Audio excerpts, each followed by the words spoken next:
Interlock মেশিনের স্যাটেলের আল দুটো থাকে, এগুলোকে লুপ বলা হয়, 1 লুপ এবং 2 লুপ। 1 নম্বর লুপটা উপরে থাকে এবং 2 নম্বর লুপটা নিচে থাকে। তো আমরা আজকে এই দুটো লুপের সেটিংয়ের মাধ্যমে আমরা ফলস ঠিক করতে পারি মেশিনের। Welcome back to my channel. চলে আসলাম নতুন একটা ভিডিও নিয়ে। আজকে তোমাদেরকে দেখাবো 1 2 3 টেট সেলাইয়ে যদি ফলস পড়ে থাকে ধরিয়ে দেবো এবং শিখিয়েও দেবো। তো চলো শুরু করা যাক আজকের ভিডিওটা শুধুমাত্র তোমাদের সুবিধার জন্য। তো প্রিয় দর্শক, আমরা সর্বপ্রথম কী করে থাকি, যদি ফলস পড়ে তখন আমরা কী করে থাকি, মেশিনের কানগুলোকে আমরা টাইট দিই। অনেক সময় টাইট দিয়ে সেলাই বাঁধানোর চেষ্টা করি। তো আমরা কানগুলোকে টাইট দিয়ে সেলাই বাঁধাতে আমরা সক্ষম হব না। আমাদেরকে আমাদের মেশিনের যে 1 লুপ আর 2 লুপ আছে সেই দুটোকে আগে সেটিং ঠিক করতে হবে। তো এই দুটোকে সেটিং ঠিক করার জন্য আমাদেরকে কী করতে হবে, সর্বপ্রথম ওই প্রথমে 1 লুপটা আছে, 1 লুপের টাইমিং এবং নিচে যে 2 লুপ আছে এই 2 লুপের টাইমটাকে আমাদেরকে প্রথমে দেখতে হবে।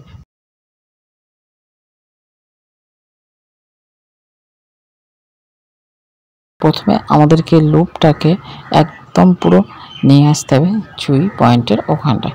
তো চুই পয়েন্টে নিয়ে আসার জন্য আমাদেরকে প্রথম কী করতে হবে, চাকাটাকে প্রথমে ঘুরিয়ে নিতে হবে।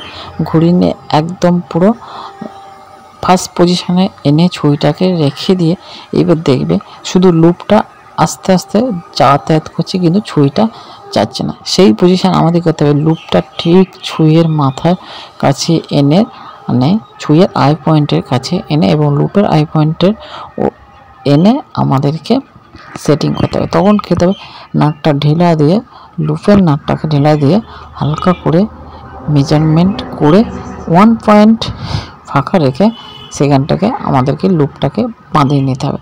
বাঁধিয়ে নিয়ে এইবারে আমাদেরকে লুপটাকে আবার পুনরায় টাইট দিয়ে নিতে হবে। টাইট দিয়ে নেওয়ার পরে এবার আমাদেরকে আবার চাকাটাকে ঘোরাতে হবে। ঘুরিয়ে দেখতে হবে যে আমাদের ছুরিটা লুপ পয়েন্টের ওখানে সুতোটা খাচ্ছে কিনা।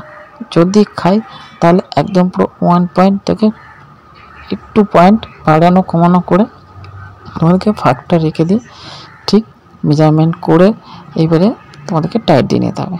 তো টাইট দিয়ে নিলে আমাদের কাজ কমপ্লিট এবং আমাদের বেশিরভাগ ফার্স্ট লুপটাই আমাদেরকে ডিস্টার্ব করে। এই জন্য আমাদের এইটাই আমি তোমাদের আজকে দেখিয়ে দিয়ে গেলাম ভিডিওতে। তো প্রিয় দর্শক, thank you watching my video. তো ভালো লাগলে অবশ্যই আমাদের ভিডিওকে লাইক করে যাবেন এবং বুঝতে না পারলে বা কোনো সমস্যা হলে অবশ্যই আমাদের ভিডিওতে একটা ছোট্ট করে একটা কমেন্ট করে দিয়ে যাবেন। আপনাদের সাথে থাকবো, পাশে থাকবো। তো দেখা হচ্ছে পরবর্তী নতুন আরেকটা ভিডিওতে।